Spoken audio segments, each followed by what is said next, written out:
Hi guys, welcome to episode number 1 of Q-Tips with Techie Cari. The Q-Tips are going to be quick and easy tips that you can use using all of the Google products. And we are going to format them with suggestions for students, suggestions for teachers, and ways that administrators can also use these Q-Tips. So today is going to be all about quick tips with Google Docs, so let's get into it. Okay, let's talk about the page color inside of a Google Doc. It's really easy to change your page color. You're going to go to File, and then click on Page Setup, and then you're going to click on Page Color. This drop-down menu will show you some preset colors, or you can create your own custom color. And I'm just going to choose this yellow color, and then you're going to hit OK. So, when it comes to page colors with students, I always encourage my students to customize their work, or to give it a little bit of extra jazz. Now, when I first started teaching, we were really never allowed to use color when it came to final products or printing or anything like that.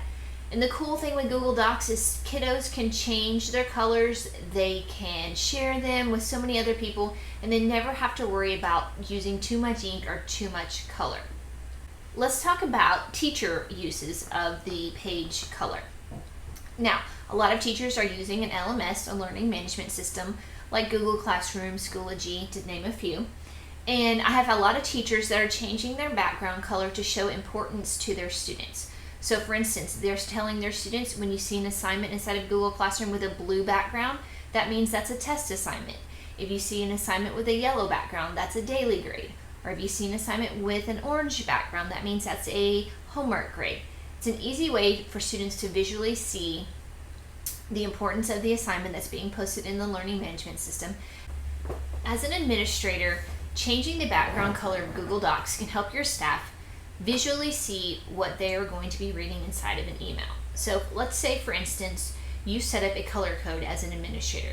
Maybe your color code is according to the topic that you're talking about. So maybe you have a color code for discipline, 504, attendance, speech, dyslexia, whatever your categories are, and you go ahead and set up that color code at the beginning of the school year.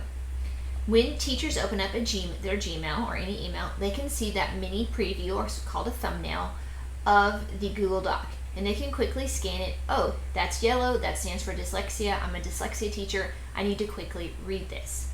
So once you establish that color code at the beginning of the year, all of your Google Docs will be set up. The teachers can quickly scan their email. Do I need to read this immediately? Does this pertain to me? Or is it something that I can read later in the day? Now, on the flip side, you can also have a color code according to urgency of reading. If I send an email with a Google Doc with a red background, as a teacher, I know immediately I need to read that. That's a Mayday. Everyone needs to read this before the end of the day. Thanks for watching the first edition of Q-Tips with Techie Cari. Stay tuned next week for some more Q-Tips.